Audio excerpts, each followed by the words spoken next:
Minha mãe tentou arrancar a aliança do meu dedo inchado na ceia de Natal e rosnou para mim: vadia feminista, você destruiu tudo que te ensinei. Quando meu noivo implorou para ela parar, ela gritou: você destruiu minha filha. Ela deveria ser pura. Eu não disse uma palavra. Isso foi há 8 meses. Nesta manhã ela me implorou para retirar tudo o que eu tinha feito. Minha mãe é a pessoa mais retrógrada que já conheci. Desde que minha irmã Helena e eu éramos pequenas, ela nos obrigou a praticar para ser esposas perfeitas. Todos os dias tínhamos que andar pela casa equilibrando livros na cabeça enquanto carregávamos bandejas de comida e, se derramássemos uma gota, tínhamos que esfregar todo o espelho da cozinha com uma escova de dente. Nossa rotina de dormir era literalmente praticar frases como o que você acha que é melhor, e a sinto muito por falar fora de hora. Embora eu sempre achasse nojento, Helena era dona de casa perfeita do treinamento da mãe. Aos 15 anos ela passava as camisas do namorado, arrumava o cabelo dele todas as manhãs antes da escola e preparava lanches com bilhetinhos de amor dizendo coisas como existo para te fazer feliz. Em vez de se preocupar com a filha adolescente, minha mãe agia como nos anos 50 e comprou para Helena uma batedeira KitchenAid de $300 como recompensa. Mesmo odiando o que minha mãe exigia que eu fosse, ainda ansiava pela aprovação dela. Então fiz o meu melhor. Na escola participei de atividades extracurriculares, tinha muitos amigos e era a favorita de todos, então quando finalmente fui aceita na Northwestern Business School foi minha mãe quem eu contei primeiro. Ela olhou para a carta e, em vez de orgulho, disse: queria que você colocasse tanto esforço em encontrar um bom homem para cuidar de você. Foi só isso que disse antes de jogar minha carta de aceitação no lixo. O ponto de virada veio uma semana depois. Voltei para casa e encontrei Helena com um olho roxo, mal coberto com corretivo. Quando tentei falar com ela, ela riu. Ah, Derek às vezes se empolga. Na verdade é doce. Significa que ele não consegue se controlar perto de mim porque me ama muito. Foi aí que percebi que tinha perdido minha irmã. Mas se era isso que minha mãe queria, achei que ao menos devia tentar fazê-la feliz. No verão antes de eu me mudar, namorei o pior cara que encontrei só para conseguir um único aceno de aprovação da minha mãe. Meu namorado Tirone controlava meu telefone, dizia que minhas amigas eram más influências e me obrigava a compartilhar minha localização 24 horas por dia. Eu sabia que estava errado, mas quando levei para casa no dia da independência, o rosto da minha mãe iluminou-se. Ela até me abraçou pela primeira vez em 3 anos. 4 anos depois graduei-me em economia. Eu estava em terapia havia meses e tinha conhecido um casal incrível chamado James. Ele tinha 3 irmãs mais novas e me tratava como uma rainha. Ele me ouvia, me fazia rir de verdade. Ele planejava todos os encontros. Então, quando veio o Natal, eu estava animada. Pensei que talvez, só talvez, minha família veria como eu era feliz. James se certificou de que tudo fosse perfeito e que minha mãe o aprovasse. Por um segundo acreditei. Quando batiam a porta entrei confiante como nunca. Foi Helena quem abriu, parecendo um fantasma. O olho roxo mal coberto com corretivo, eu mancando tentando disfarçar. Meu coração quebrou. E o seu também, porque assim que ela viu James me ajudando com o casaco, ela ofegou: meu Deus, você está o emasculando em público. James se apresentou educadamente e falou do quanto estava orgulhoso da minha promoção. Foi então que o rosto da minha mãe passou de um sorriso falso para pura raiva. Um homem de verdade não deixa a esposa dominá-lo, sussurrou, puxando meu pulso tão forte que deixou marcas, e foi aí que ela viu meu anel de noivado. Vadia feminista, você destruiu tudo que te ensinei. Ela tentou arrancar o anel do meu dedo. Helena pulou para me segurar enquanto minha mãe continuava puxando, eu puxava com tanta força que meu dedo ficou roxo. James imediatamente ligou para o 190 quando tentei separá-los. Pensei que, a essa altura, meus pais perceberiam que estavam me atacando, mas não. Minha mãe pegou uma faca de cozinha e avançou em James: você destruiu minha filha. Ela deveria ser pura. Enquanto isso, senti meu dedo sendo arrancado e não consegui parar de gritar.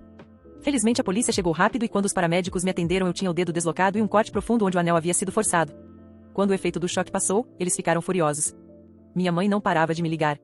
James disse que eu devia me sentir segura e perguntou se ainda gostava dele, mas todo o barulho ao redor parecia entrar por um ouvido e sair pelo outro porque eu ia ter um relacionamento com James e ia fazer minha família se afastar. E eu fiz. Bloqueei todos os números, mãe, Helena, até parentes distantes que poderiam repassar mensagens.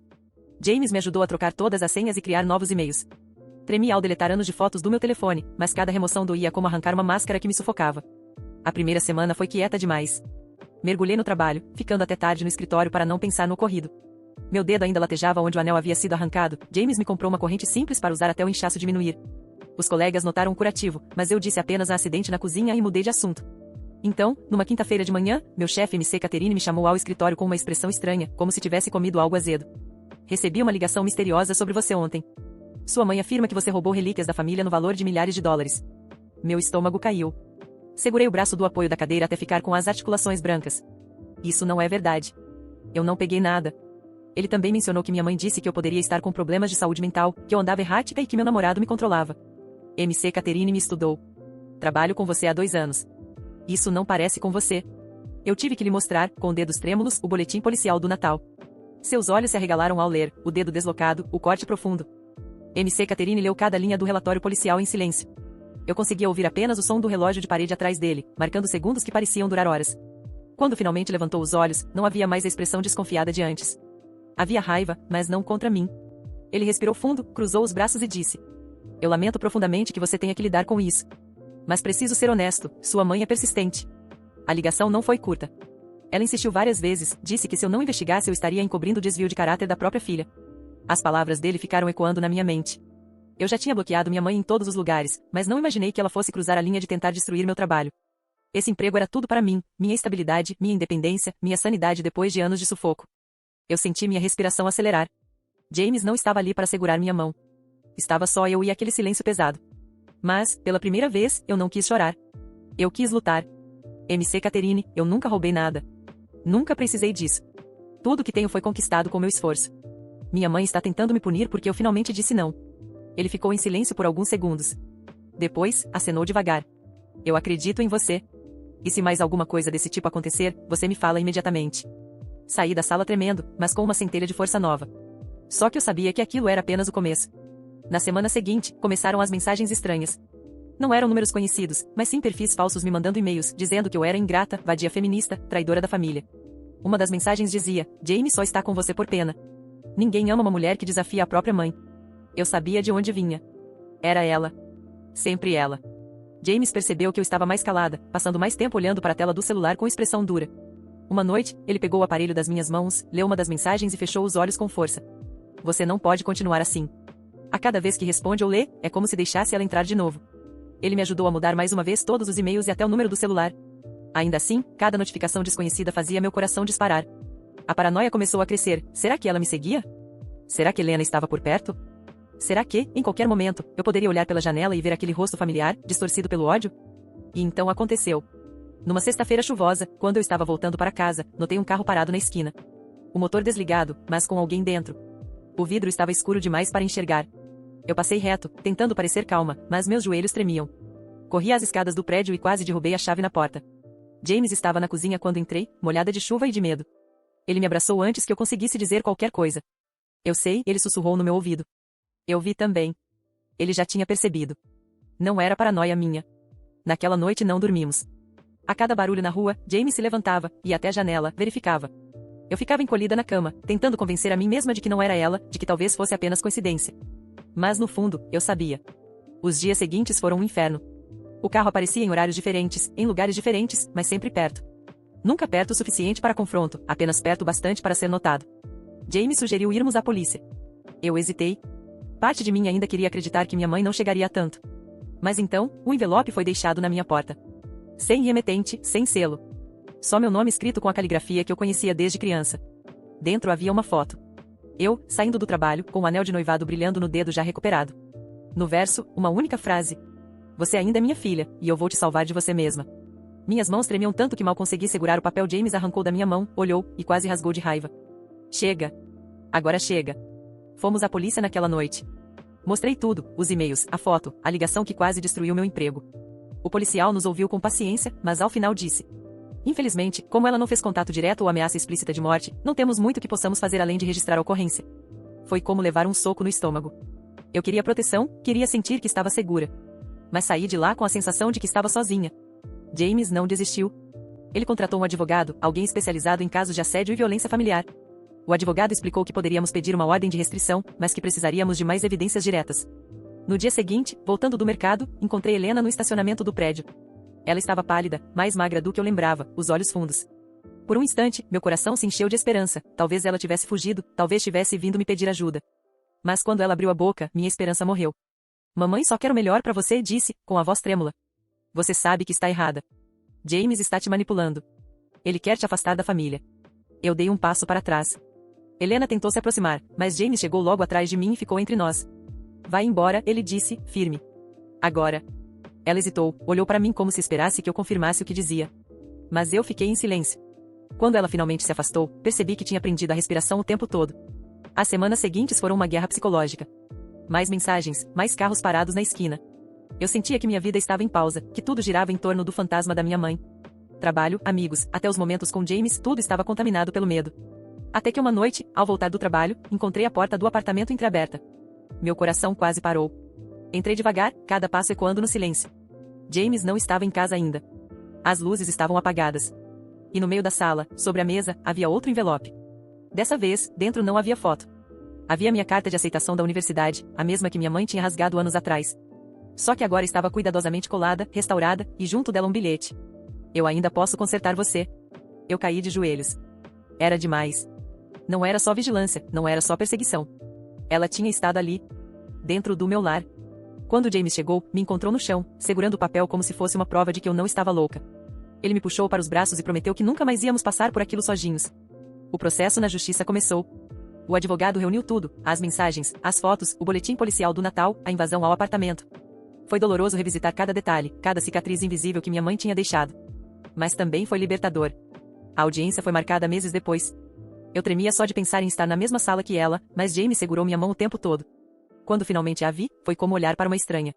Ela ainda tinha aquele olhar duro, aquela postura arrogante, mas havia algo diferente, uma fragilidade escondida atrás da raiva. Ela falou. Disse que só queria o melhor para mim, que James me afastava da família, que eu era ingrata. O juiz ouviu tudo, impassível. Quando chegou minha vez, minha voz saiu firme, mais firme do que eu esperava. Tudo que eu sempre quis foi ser amada como eu sou. Mas para ela, eu nunca fui suficiente. Eu não vou mais aceitar viver com medo. O silêncio na sala foi absoluto. Pela primeira vez em toda a minha vida, minha mãe não teve resposta. A ordem de restrição foi concedida. Ela não poderia mais se aproximar de mim, nem de James. Helena tentou contato algumas vezes, mas eu não atendi. Não podia. Eu precisava escolher a mim mesma. Meses se passaram. O medo ainda existe, em pequenos traços, cada vez que vejo um carro parado, cada vez que ouço uma notificação anônima. Mas a diferença é que agora eu sei que posso lutar. E quando finalmente coloquei o anel de noivado de volta no dedo, sem dor, sem inchaço, percebi que não era apenas um símbolo do amor de James. Era um símbolo de algo maior, de que eu tinha sobrevivido. Eu não era mais a filha obediente, a garota treinada para pedir desculpas por existir. Eu era livre. E, pela primeira vez, eu realmente acreditei nisso. A ordem de restrição deveria ter sido o fim de tudo, mas na prática foi apenas o início de uma nova fase. Durante as primeiras semanas, eu me pegava respirando fundo cada vez que descia para pegar o correio, como se esperasse encontrar um bilhete escondido, uma sombra no estacionamento, qualquer sinal de que minha mãe estava ali. James tentava manter a rotina normal, café de manhã, pequenas brincadeiras para aliviar o clima, mas até ele, que sempre parecia sólido, começou a ter olheiras profundas de tanto checar janelas e portas. No trabalho, eu voltei a me concentrar como nunca antes. Me jogava em relatórios, reuniões e planilhas até tarde da noite, como se ocupar a mente fosse a única maneira de não enlouquecer. E por um tempo funcionou. Os dias foram passando, e eu comecei a acreditar que talvez, só talvez, ela tivesse desistido. Até que Helena reapareceu. Foi numa tarde de sábado. James estava no mercado e eu aproveitei para limpar o apartamento em silêncio. Quando ouvi a campainha, meu coração disparou. Olhei pelo olho mágico e congelei. Era ela. Minha irmã. O rosto pálido, os olhos vermelhos, os cabelos presos de qualquer jeito. Eu hesitei por longos segundos. Parte de mim queria gritar, expulsá-la dali. Outra parte lembrava da garota que dividia segredos comigo na infância, que ria até chorar quando imitávamos professores. Abri a porta apenas uma fresta. O que você quer? Perguntei, tentando soar firme. Helena mordeu o lábio, hesitando. Eu não tenho mais para onde ir. Essas palavras me atravessaram como uma lâmina. Eu sabia o que ela queria dizer. Derek. Sempre Derek. Ela estava finalmente admitindo que algo estava errado. Mas junto com a compaixão veio o medo. E se ela estivesse ali amando da minha mãe? E se fosse mais uma manipulação? Eu não posso confiar em você, respondi, a voz embargada. Você repetiu tudo o que ela dizia. Tentou me convencer de que eu estava errada, que James era manipulador. Helena começou a chorar. Lágrimas silenciosas escorrendo pelo rosto. Eu sei, e me arrependo. Mas, olha para mim. Foi impossível não olhar. Havia marcas no braço dela, arranhões roxos e manchas amarelas antigas. Meu instinto gritou para puxá-la para dentro. Então fiz. Fechei a porta atrás de nós e a levei até o sofá. Helena caiu ali, desabando em soluços. Eu não aguento mais. Ele me tranca, me segue, me bate quando não sorriu. E a mamãe diz que é isso mesmo, que o amor exige sacrifício. Meu estômago revirou. O mesmo discurso que eu ouvi anos atrás, agora repetido como um mantra. James chegou minutos depois e congelou ao ver Helena. Ele não disse nada, só se aproximou devagar, como quem não queria assustá-la. Você está segura aqui? Ele falou com a voz calma, mas firme. E se quiser, amanhã cedo vamos juntos à polícia. Helena apenas acenou, ainda chorando. Naquela noite, preparei um colchão para ela na sala. Fiquei acordada muito tempo, ouvindo soluços se acalmarem até virar silêncio. Quando finalmente fechei os olhos, senti uma mistura estranha de alívio e medo. O dia seguinte foi um turbilhão. Fomos à delegacia, e Helena registrou a denúncia contra Derek. Contou tudo, as agressões, o controle, até os bilhetes que ele deixava exigindo obediência. Os policiais ouviram, anotaram, mas advertiram que o processo seria longo. Ainda assim, vi um fio de esperança nos olhos da minha irmã. Era como se, pela primeira vez, ela acreditasse que podia existir um ano depois. Mas claro, nada com minha mãe seria tão simples. 2 dias depois, meu celular tocou com um número desconhecido. Eu não deveria ter atendido. Mas atendi. Então é isso? A voz dela, fria e calculada. Você pegou minha outra filha também? Vai destruir Helena como destruiu a si mesma? Meu corpo inteiro tremeu. Você não tem mais nenhum poder sobre nós. Do outro lado da linha, ela riu. Uma risada baixa, quase sem humor. Você acha que um pedaço de papel pode me parar? Você sempre foi ingênua. Antes que eu pudesse responder, a ligação caiu. Quando contei a James, ele ficou furioso. Mas não comigo, com a situação. Vamos até o fim. Não importa o que ela tente, você não está sozinha. As semanas seguintes foram uma montanha-russa. Helena ficou no nosso apartamento, aos poucos recuperando a cor no rosto, rindo de piadas simples, se lembrando de como era viver sem medo constante. Mas, ao mesmo tempo, recebíamos mensagens anônimas quase todos os dias. Algumas diziam apenas traidoras. Outras eram piores, descrevendo detalhes de nossas rotinas como se alguém nos observasse. Instalamos câmeras, mudamos rotas, até pensamos em nos mudar de cidade. Mas cada vez que falávamos sobre fugir, eu sentia uma raiva queimando dentro de mim. Eu já tinha fugido a vida inteira. Não mais. A virada aconteceu numa noite de sexta. Voltamos do jantar e encontramos a porta do prédio semi-aberta, como se alguém tivesse forçado a fechadura.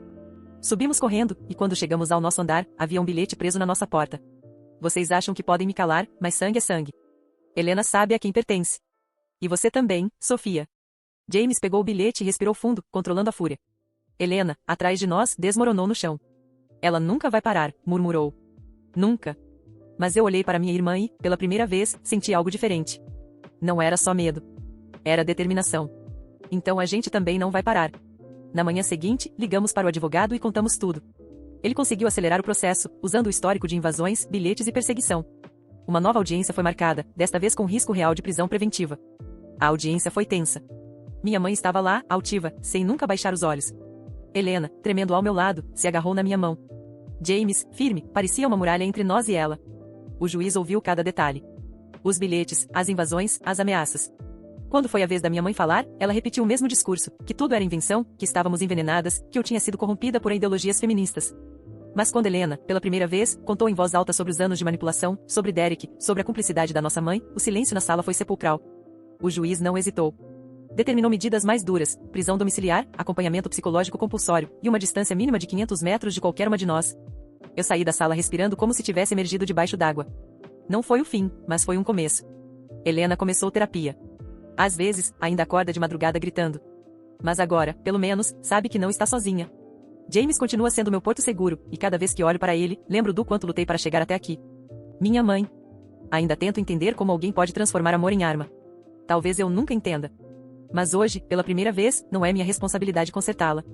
É minha responsabilidade viver. E eu vou. Mas viver, percebi logo, não era apenas acordar no dia seguinte e seguir a rotina. Viver era enfrentar os fantasmas que me acompanhavam em cada esquina. Era reaprender a respirar sem medo, a caminhar sem olhar para trás a cada 2 metros. Era ensinar a Helena que liberdade não vinha de graça, mas podia ser conquistada pouco a pouco. Nas primeiras semanas após a audiência, o silêncio da casa parecia irreal. A ausência da voz da minha mãe, das mensagens carregadas de veneno, me deixava ao mesmo tempo aliviada e desconfiada. Não era fácil acreditar que ela realmente não apareceria de repente, quebrando portas, gritando acusações, tentando arrancar de nós o pouco de paz que estávamos construindo. James fazia questão de trancar e destrancar as fechaduras 2, 3 vezes, só para ter certeza. Helena dormia no sofá do nosso quarto porque dizia que não conseguia relaxar sozinha. E eu? Eu fingia firmeza, mas ainda acordava no meio da madrugada, o coração disparado, convencida de que ouviria os passos da minha mãe pelo corredor. Mesmo assim, havia momentos de luz. Helena, por exemplo, começou a cozinhar novamente. No começo, era apenas macarrão com molho pronto. Mas um dia, acordei com o cheiro de bolo de cenoura. Ela estava na cozinha, o rosto manchado de farinha, rindo sozinha porque tinha esquecido de untar a forma. Foi nesse instante que percebi, minha irmã estava voltando a existir. Não como a boneca moldada pela nossa mãe, mas como alguém que podia, enfim, descobrir quem era. James também insistia em pequenas celebrações. Um jantar improvisado numa sexta, um passeio no parque no domingo. Ele dizia que precisávamos criar novas memórias para ocupar o espaço que o medo deixava. E tinha razão. Aos poucos, comecei a sentir prazer em coisas simples, tomar sol na varanda, ouvir música alta sem medo de represália, dançar pela sala com Helena rindo ao fundo. Mas o passado não se apaga de um dia para o outro. Certo dia, recebi uma carta pelo correio. O remetente era anônimo, mas a caligrafia, eu reconheceria em qualquer lugar. A letra fina, controlada, quase perfeccionista. Era da minha mãe. Meu corpo inteiro tremeu ao abrir o envelope. Lá dentro, apenas uma folha dobrada em 4, com uma frase: "Você pode tentar me esquecer, mas eu sou o sangue que corre em você." Não mostrei a James naquele momento. Guardei a carta na gaveta da mesa do escritório e tentei seguir o dia normalmente. Mas naquela noite, enquanto fingia dormir, eu a ouvi. A risada da minha mãe. Não estava ali de verdade, mas ecoava dentro da minha cabeça como se estivesse. Fechei os olhos com força, e só depois de sentir a mão de James segurando a minha, consegui relaxar. No dia seguinte, contei sobre a carta. James ficou furioso, mas também preocupado. Se ela conseguiu mandar isso, pode mandar mais. Ou pior. Levamos a carta ao advogado, que anexou ao processo. Não era uma ameaça explícita, mas para mim, cada palavra era um golpe. O juiz foi notificado, e a vigilância em torno dela aumentou. Saber disso trouxe algum alívio, mas também a consciência de que a sombra da minha mãe ainda não tinha desaparecido. Enquanto isso, Helena começou a terapia. Nas primeiras sessões, ela voltava em silêncio, como se as palavras tivessem ficado presas na garganta. Mas aos poucos, começou a falar. Sobre Derek, sobre a manipulação, sobre como acreditava que merecia as agressões porque era isso que uma esposa boa suportava. Ouvir minha irmã repetir as mesmas crenças que eu também tinha internalizado um dia me fazia sentir raiva, não dela, mas de todo o sistema que nossa mãe tinha plantado dentro de nós. Um sistema enraizado, difícil de arrancar. Eu também voltei à terapia. Precisei admitir que não bastava fingir força. Precisava aprender a lidar com o trauma, a reconhecer os gatilhos, a permitir que as feridas cicatrizassem. Minha terapeuta dizia sempre, você está aprendendo a viver pela primeira vez, Sofia.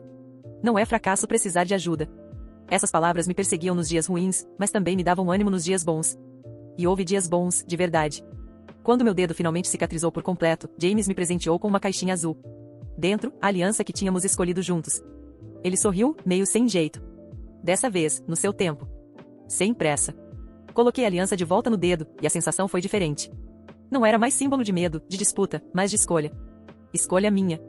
Escolha nossa. Helena foi a primeira a aplaudir, chorando e rindo ao mesmo tempo. Naquele momento, vi uma fagulha de futuro brilhando diante de nós. Um futuro onde meu casamento não seria motivo de ódio, mas de celebração. Um futuro onde minha irmã estaria livre. Claro, as marcas não desapareceram. Ainda hoje, às vezes, acordo com a sensação de mãos me puxando, tentando arrancar algo de mim. Ainda hoje, Helena olha para trás sempre que anda na rua sozinha. Ainda hoje, James suspira fundo quando o telefone toca de um número desconhecido. Mas aprendemos a viver com isso. A diferença é que agora não estamos mais presas. Meses depois, recebemos a notícia de que Derek tinha sido preso após descumprir medidas protetivas contra Helena. Foi um misto de alívio e tristeza. Alívio porque minha irmã poderia, enfim, respirar sem medo de vê-la à espreita. Tristeza porque, apesar de tudo, parte dela ainda se culpava. O processo de cura é lento. Mas cada vez que Helena fala em fazer faculdade de nutrição, ou em viajar para outro país, vejo que ela já não é mais a sombra que minha mãe criou. Ela está renascendo. Quanto à minha mãe, a última vez que a vi foi em outra audiência. Ela estava abatida, mas ainda arrogante, como se acreditasse que nada poderia realmente atingi-la. Quando o juiz determinou acompanhamento psicológico obrigatório, ela apenas sorriu, aquele mesmo sorriso frio que eu conhecia tão bem. Eu sei que não posso esperar redenção. Talvez ela nunca mude. Talvez passe a vida inteira acreditando que eu e Helena somos suas inimigas. Mas agora sei, isso não é problema meu. Não mais. Minha responsabilidade não é consertá-la. Minha responsabilidade é viver. E proteger quem eu amo. E finalmente, pela primeira vez em muito tempo, sinto que estou conseguindo. Na noite em que decidi escrever tudo isso, Helena estava sentada no sofá, rabiscando planos para o futuro em um caderno. James cozinhava na cozinha, cantarolando uma música qualquer. E eu? Eu observava a cena, pensando em como, mesmo depois de tudo, ainda havia espaço para amor, para esperança, para a vida. Porque, no fim das contas, sobreviver não foi a parte mais difícil. O mais difícil foi permitir que eu merecia mais do que apenas sobreviver. Eu merecia viver. Helena merecia viver. Nós duas merecíamos escrever nossa própria história. E agora, estamos fazendo exatamente isso. 5 anos se passaram desde a última vez que vi minha mãe. 5 anos que parecem, ao mesmo tempo, uma eternidade e um piscar de olhos. Às vezes, ainda acordo no meio da noite com a sensação de estar de volta àquela ceia de Natal, o anel preso no meu dedo, minha mãe puxando com violência e gritando que eu era uma feminista maldita. Mas quando abro os olhos e vejo James dormindo ao meu lado, o rosto tranquilo, sei que não estou mais naquele lugar. Estou aqui. No futuro que eu lutei para construir. Helena hoje estuda nutrição. Nunca pensei que a veria tão determinada. Ela voltou a rir alto, a se permitir gostar de coisas bobas. Quando recebeu a carta de aceitação para a faculdade, choramos juntas, abraçadas na cozinha, lembrando de quantas vezes disseram que nosso destino era apenas ser boas esposas. Agora, ela escreve artigos sobre saúde e alimentação, fala em congressos e tem amigos que a valorizam pelo que ela é. Às vezes, ainda tem recaídas, crises de ansiedade quando ouve vozes mais duras ou quando alguma notícia de violência doméstica aparece na TV. Mas a diferença é que hoje ela sabe que não está sozinha. Ela sabe que pode ligar para mim a qualquer hora, que James vai buscá-la de carro se for preciso, que existem pessoas dispostas a segurá-la quando ela sentir que vai cair. Eu e James nos casamos num dia simples, sem pompa. Não queria nada que lembrasse as tradições da minha mãe, aquelas festas onde as mulheres sorriam como vitrines e os homens se cumprimentavam como donos de gado. Nosso casamento foi no quintal de uma amiga, com luzes improvisadas e música escolhida por nós. Helena foi minha madrinha. Ela entrou comigo até o altar improvisado, de mãos dadas, como um símbolo de que não éramos mais reféns daquilo que nos foi imposto. Quando coloquei a aliança no dedo, não senti medo. Senti liberdade. No trabalho, as coisas também mudaram. Depois de todo o processo, minha chefe me deu uma promoção. Disse que admirava minha coragem. No início, fiquei desconfortável com o elogio, como se coragem fosse apenas sinônimo de sobreviver ao caos. Mas, com o tempo, percebi que coragem também é reconstruir a vida sem se deixar endurecer. Hoje, lidero uma equipe. Procuro sempre dar voz às mulheres que trabalham comigo, lembrando de como minha própria voz foi silenciada por tanto tempo. E minha mãe? Ela nunca desapareceu completamente da minha mente, mas desapareceu da minha vida. Sei que cumpriu parte da prisão domiciliar, sei que continua convencida de que é vítima de uma conspiração. Às vezes, parentes distantes tentam me atualizar, mas eu recuso. Não quero saber. Não porque eu a odeie, embora ainda exista raiva em mim, mas porque sei que qualquer notícia dela teria o poder de me puxar de volta ao buraco. Não quero mais viver em função dela. Ela já me roubou tempo demais. As cicatrizes físicas também permaneceram. Meu dedo ainda tem uma marca fina, quase invisível, do dia em que ela tentou arrancar meu anel. Às vezes, James o segura entre os dedos e diz: essa cicatriz é sua coroa de coragem. Eu sorrio, mas no fundo sei que não preciso romantizar a dor. Ela é apenas um lembrete de que sobrevivi. E isso basta. A maior cicatriz, no entanto, é invisível. É o peso que carrego quando vejo meninas sendo criadas como nós fomos, moldadas para servir. É o nó na garganta quando penso que, se não tivesse encontrado forças, poderia estar exatamente onde Helena estava, submissa, machucada, acreditando que era isso que o amor exigia. Esse pensamento me move. Por isso, comecei a dar palestras em universidades sobre violência psicológica, manipulação e controle. Nunca me vi como uma ativista, mas percebi que minha história podia abrir olhos. Cada vez que uma jovem me procura no fim da palestra para dizer aconteceu comigo também, sinto que vale a pena. Não porque eu tenha todas as respostas, mas porque sei que quebrar o silêncio é o primeiro passo para quebrar o ciclo. Hoje, quando olho para trás, não sinto apenas dor. Sinto orgulho. Orgulho por não ter me deixado afundar, por ter construído uma vida que não parecia possível. Orgulho de Helena, que encontrou sua voz depois de anos de silêncio. Orgulho de James, que nunca tentou me salvar, mas caminhou ao meu lado, deixando que eu mesma escolhesse a direção. Ainda há noites de insônia. Ainda há momentos em que penso em si. E se minha mãe tivesse sido diferente? E se tivesse me apoiado em vez de me destruir? E se eu tivesse cedido, me tornado o que ela queria? Esses pensamentos vêm, mas não ficam. Porque a resposta já não importa. O que importa é o que eu faço com o hoje. E hoje, enquanto escrevo estas linhas, Helena está rindo na sala porque queimou mais um bolo. Mesmo depois de 5 anos, ela ainda esquece de regular o forno. James está ajustando as luzes da varanda porque decidiu que precisamos de ambiente aconchegante para o jantar. E eu estou aqui, sentada, sentindo algo que por muito tempo achei que nunca sentiria: paz. Talvez nunca sejamos completamente livres das cicatrizes. Mas aprendi que viver não é apagar o passado. Viver é aprender a olhar para trás sem deixar que o que aconteceu defina quem você será. Viver é saber que, apesar de tudo, eu ainda posso escolher. E eu escolhi. Eu escolhi viver. Eu achei que tudo tinha acabado no dia da audiência. Achei que a prisão domiciliar, as medidas de afastamento e o acompanhamento obrigatório seriam um ponto final de uma história que já tinha me consumido demais. Eu queria acreditar que minha mãe tinha finalmente perdido o poder que exercia sobre mim e sobre Helena. Eu queria acreditar que poderíamos seguir em frente. 5 anos se passaram. 5 anos em que construí uma vida quase normal. Eu e James nos casamos, Helena começou a faculdade e, pela primeira vez, sorria de verdade. Eu me acostumei a viver sem o fantasma diário da minha mãe. A cada manhã que passava sem receber uma ameaça, sem encontrar um bilhete preso na porta, eu respirava mais fundo.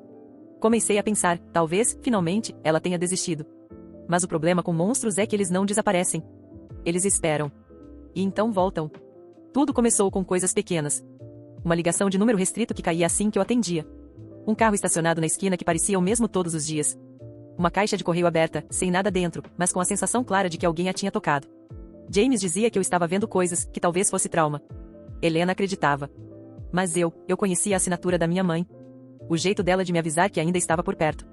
Na semana seguinte, quando voltei do trabalho, encontrei a porta do apartamento entreaberta. Meu coração disparou. Entrei em silêncio, rezando para não encontrar nada. Mas havia algo, no meio da mesa, um prato.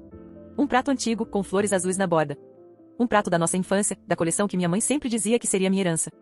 Em cima dele, um bilhete curto. Vocês podem fingir que me esqueceram. Mas eu sou sangue. E sangue não se lava. James quis chamar a polícia imediatamente. Mas o que eu iria dizer? Que minha mãe, legalmente presa em outra cidade, tinha invadido meu apartamento e deixado uma ameaça? Sem provas, pareceria paranoia. Guardamos o bilhete em uma pasta, junto com os antigos, como se fosse só mais um item em uma coleção maldita. Helena começou a ter pesadelos novamente. Voltava a dormir no sofá, como se o quarto fosse perigoso demais.